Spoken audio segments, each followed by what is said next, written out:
Hello, this is Joe from Nerd in Korea. We are doing a new Capenna bundle opening, so I'm doing a set review for it, and we're looking at the top value cards. I actually shot this video yesterday, and I made what I think is a pretty big mistake. A lot of times when I'm recording, I just talk and I don't think, and that doesn't work out sometimes, and I think this time is more so than others. So top value cards, I am using MTG Goldfish as my reference, mostly because it's much easier to read than a lot of other sites. Also, other sites will give you like a bunch of different prices for a bunch of different cards that I think are from different sets, and sometimes it seems like they're not necessarily from different sets. I don't even understand why the cards are different, but anyway, okay, whatever. That's a whole different kind of fish. Cycling lands. Alright, so this set has its own version of the triomes.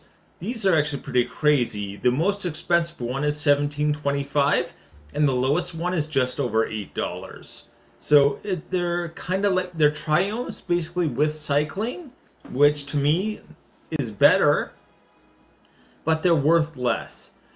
I don't understand. Value in this game does not make sense. Anyone that tries to say that value makes sense, all you do is you show them 3 wishes and you show them nature's lore and be like, okay, which one's worth more? And if they don't know, then they can read, but they also disproves their point. Okay, Ledger Shredder. I wanted this card so bad. I got one of the pre-cons for one of my students that comes with like a pack with like a sample 2 cards, and this is one of his 2 cards he got. I was like, At the time, it was worth quite a bit more as well. Anyway, every time an opponent casts their second spell each turn, it connives. That means you draw a card, and then discard a card. And if you discard a non-land card, you put a +1/+1 counter on him as well. So card draw off of your opponents just playing the game is awesome. Giving him +1/+1 counters, especially on a flyer, is awesome. And this is a rare that does this.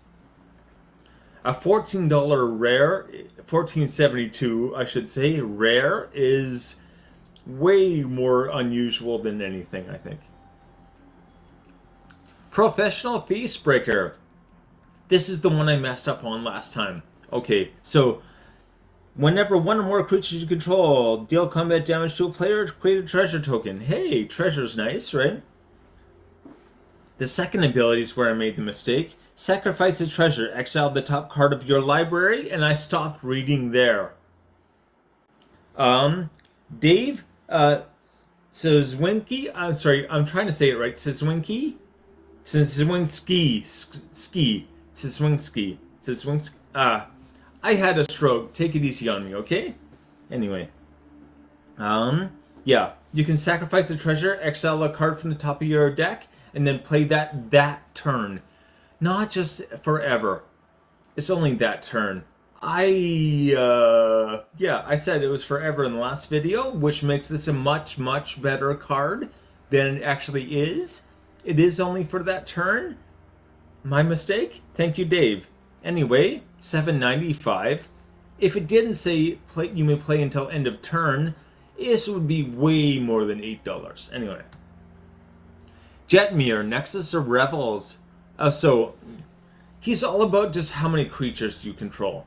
So, creatures you control get +1/+0 and have Vigilance as long as you control 3 or more. If you have 6 or more, another +1/+0, and they have Trample. So, and then if you have 9 or more creatures, they all get +1/+0 and have Double Strike as long as you control 9 or more creatures. So there's kind of a tricky bit to this, where if you have 9 creatures when you attack and one of them dies in the first, like, the damage is divided into like first strike and then regular attack basically. If one of your creatures dies before or during the first strike phase, then you have 8 creatures, they lose double strike before it goes through, so you do not have double strike, you don't get the double strike. So yeah, something to keep in mind, but yeah. As soon as if you have 9 creatures, all of your creatures get +3 attack, have Vigilance, Trample, and Double Strike. Oh boy. I gotta make a deck around this guy. Especially Naya is one of my favorites as well. So 589. And finally, this is probably my favorite card from the whole set. It has crashed in price. I actually bought it not too long ago for my Chatterfang deck, but anyway. Bootlegger Stash allows you to store all your mana you produce by land. So what it does is it's an artifact for 6 mana, 5 and a green. You can tap any land and make a treasure token instead. So all of your land can basically make any color. Also, you can store treasure tokens.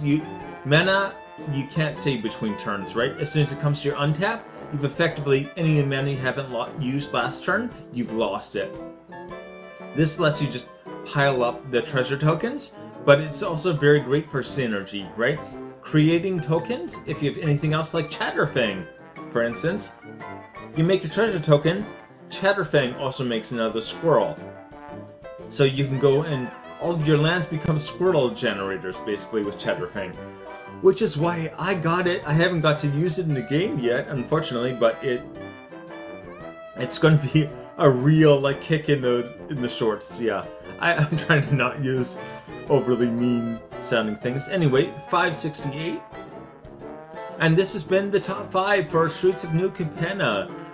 Thanks for watching. If you're watching for the second time, thanks for that. And please hit like and subscribe. Take it easy.